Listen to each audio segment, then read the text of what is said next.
on est ravis de ce ciné-club. C'est une très belle initiative, donc voilà, c'est une très belle séance avec plein de monde qui va découvrir ce film. C'était peut-être la seule occasion de le voir, donc, en 35 mm. Donc ça va être une très belle séance. On est ravis. Alors donc nous sommes ce soir au Majestic Bastille pour la première séance du ciné-club Bobine Retrouvée de l'atelier cinéma du conseil de quartier République Saint-Ambroise à la mairie du 11e arrondissement.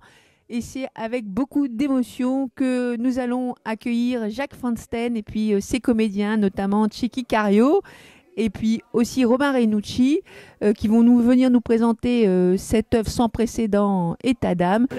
Alors, la seule question, c'est formidable d'être content de m'accueillir. J'espère que vous serez content après la prochaine fois. Allez, on reparle de tout ça après le film. C'est donc une jeune femme, Marie, enceinte, qui rencontre 5 jeunes hommes, n'est-ce pas, dans ces lendemains comment dirais-je, d'arrivée de la gauche au pouvoir. Et c'est cette histoire que nous met en scène le film de Jacques Fansten.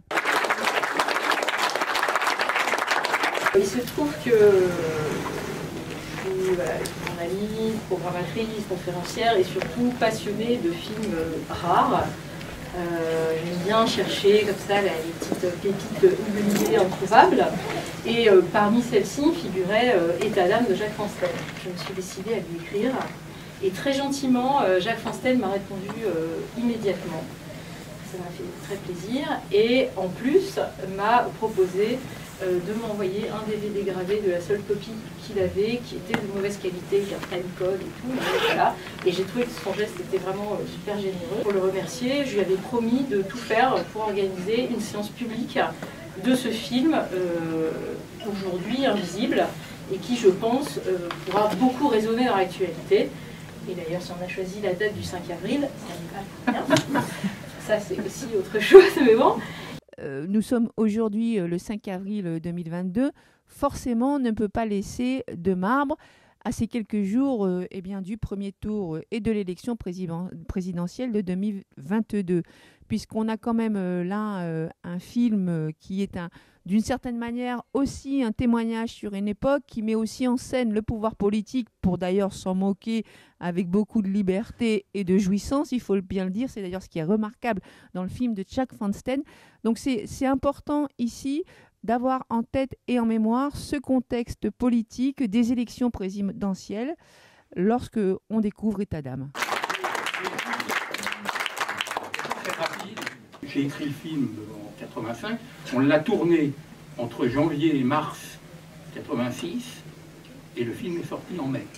C'est-à-dire on voulait, on n'a peut-être pas eu raison parce que sans doute il manque le recul qui donne un regard sur les choses, mais on avait envie de raconter cette histoire à chaud.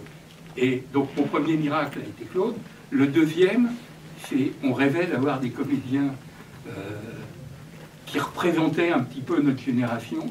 Et ces deux-là et 3 autres, dont malheureusement un ne peut pas venir, il ne pourra plus venir, mais voilà, j'ai eu moi cette chance incroyable que ce soit ceux-là qui jouent cette bande. Il se trouve que j'avais fait Le Petit Marcel et j'ai tourné des films de télévision pendant les 9 ans avant de refaire celui-là.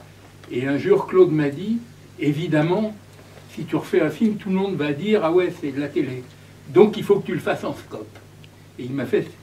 Et c'est grâce à ça qu'on a décidé de faire le film en cinémascope, ce qui a été un bonheur énorme.